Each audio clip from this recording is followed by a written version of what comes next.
ब्रह्मांडानं देवानं आपल्याला 2 डोळे, मेंदू, डोकं, कान, हात, पाय सगळं दिलेलं आहे.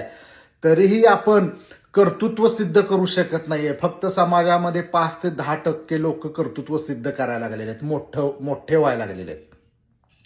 असं का होतंय मित्रांनो? इतका सारा ऊर्जेचा प्रचंड साठा ब्रह्मांडानं मला देऊनही मी का कर्तृत्व सिद्ध करू शकत नाहीये? त्याचं प्रमुख कारण आहे माझी विचार करण्याची पद्धत चुकीची आहे. विचार मी अनियंत्रित पद्धतीनं करतोय. जसा आपण विचार करतो त्याचप्रमाणे आपण जीवनामध्ये घडतो. मॅनिफेस्टेशन म्हणजे हेच आहे मित्रांनो. अनियंत्रित विचार करायला लागलेलो आहोत आपण. खूप सारे लोक म्हणतात माझं ओव्हर थिंकिंग होतंय वगैरे वगैरे. तर अनियंत्रित विचार आणि नियंत्रित विचार म्हणजे काय? अनियंत्रित विचार असतो ना, तो आपल्याला ध्येयापासून दूर घेऊन जातो, अपयशाकडे घेऊन जातो. आणि नियंत्रित विचार असतो ना, तो आपलं ध्येय प्राप्तीच्या दिशेनं घेऊन जातो, म्हणजे आपल्याला यशस्वी बनवतो. कसं करायचं हे मित्रांनो? एक साधं पोस्ट कार्ड घ्या आणि त्या पोस्ट कार्डवरती ना स्वतःचं ध्येय 5 वाक्यामध्ये लिहा, 5 ओळीमध्ये लिहा. माझा असा अनुभव आहे मित्रांनो, ज्यांना मी मार्गदर्शन केलं, 90% लोकांना स्वतःचं ध्येय 5 ओळीमध्ये, चांगल्या भाषेमध्ये, संस्कारिक भाषेमध्ये, अलंकारिक भाषेमध्ये लिहिता आलेलं नाही. एकाला विचारलं तुझं ध्येय काय? रिप्लाय काय? माझं लग्न ठरत नाही. परत विचारलं तुझं ध्येय काय? माझं लग्न ठरत नाही. होय, बरोबर आहे, तुझं लग्न ठरणारच नाही, कारण तेच तर तुझं ध्येय आहे. पोस्ट कार्ड घ्या आज आणि 5 ओळीमध्ये स्वतःचं ध्येय लिहून ठेवा पहिल्यांदा. हे पहिली पायरी पूर्ण करा. दुसऱ्या दिवशी काय करायचं? उठल्यानंतर मी मॉर्निंग वॉकला गेल्यानंतर मी काय चर्चा करतोय, मी काय विचार करतोय, IPL मध्ये कुणाला किती कोटीची लॉटरी लागली, कसा इव्हेंट झाला, उद्या इलेक्शनची चर्चा काय आहे, कोण कुठला नेता कधी पक्ष बदलणार आहे, अशी जर मी चर्चा करत असेल तर त्याच वेळी काय करायचं? ते जे पोस्ट कार्ड आहे ना, ज्याच्यावरती मी ध्येय लिहिलेलं आहे, ते नेहमी खिशात ठेवायचं आणि ते काढून बघायचं. माझं ध्येय काय आहे? ओके, हे आहे का? आणि मी विचार काय करतोय आत्ताच्या घडीला?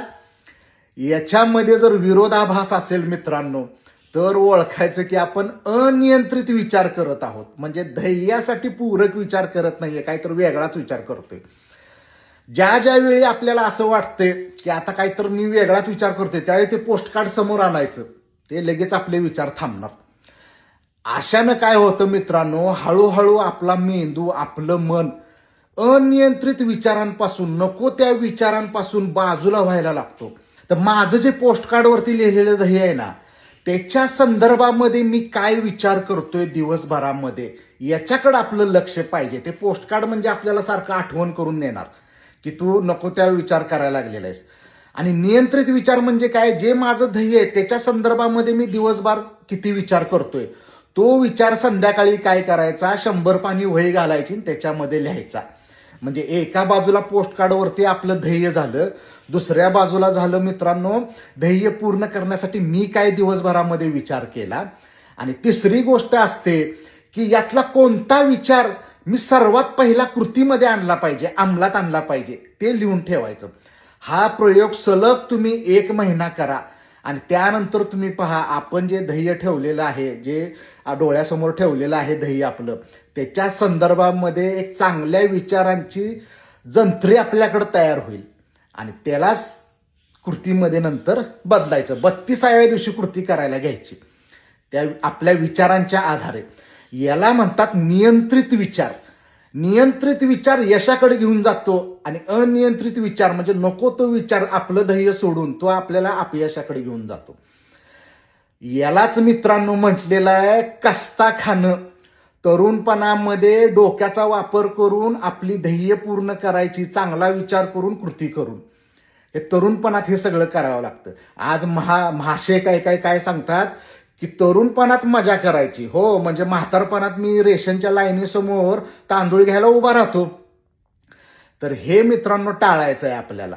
तरुणपणामध्ये आपल्याला जी ब्रह्मांडानं, देवानं जी ऊर्जा दिलेली आहे त्याचा वापर नियंत्रित विचार करून आपलं उद्दिष्ट ध्येय प्राप्त करणं. तर हे पोस्ट कार्ड नावाचं जे टेक्निक आहे ना, हे तुम्ही करून पहा. पोस्ट कार्डवरती ध्येय लिहा 5 ओळींमध्ये. महिनाभर नियंत्रित विचार करा आपला ध्येयाच्या बाबतीतला. तो 100 पानी वहीमध्ये लिहून काढा. 32व्या दिवशी त्यातला कोणता विचार प्रथम अंमलात आणला पाहिजे त्याच्यावरती काम करायला घ्या. 3-4 महिन्यानंतर स्वतःमध्ये बदल अनुभवा. धन्यवाद.